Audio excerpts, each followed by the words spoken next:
சிவகங்கை மாவட்டம் திருப்பாச்சேத்தியில் பருவநிலை மாற்றத்தால் வெள்ளை பூசணி சாகுபடி கடுமையாக பாதிக்கப்பட்டிருக்கிறது. கூடுதல் தகவல்களை செய்தியாளர் சிதம்பரத்திடம் கேட்கலாம். சிதம்பரம், இப்போ பாதிப்பை தொடர்ந்து விவசாயிகளுக்கு ஏதேனும் வேளாண் துறை தரப்பிலிருந்து அறிவுறுத்தல் வழங்கப்பட்டிருக்கா? என்ன காரணம்?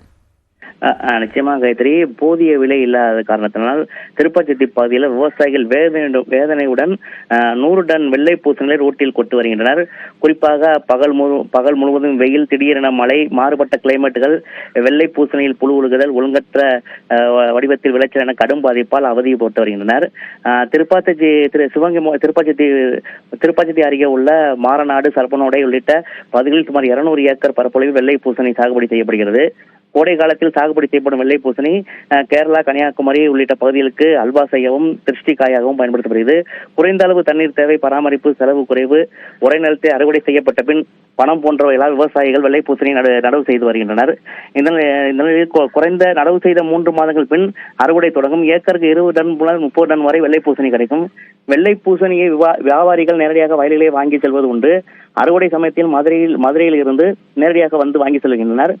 டன் ஒன்றுக்கு 10,000 முதல் 15,000 ரூபாய் வரை கடந்த ஆண்டு கிடைத்த நிலையில் கூடுதலான பரப்பளவில் விவசாயிகள் வெள்ளை பூசணி சாகுபடி செய்திருந்தனர்.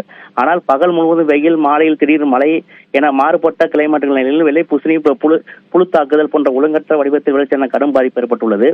ஏக்கருக்கு 25 டன் வரை கிடைத்த இடத்தில் தற்போது 5 டன் வரையே கிடைத்துள்ளது. மேலும் வியாபாரிகள் கடந்த ஆண்டு போல இந்த ஆண்டு வெள்ளை பூசணியை ஆர்வம் காட்டவில்லை.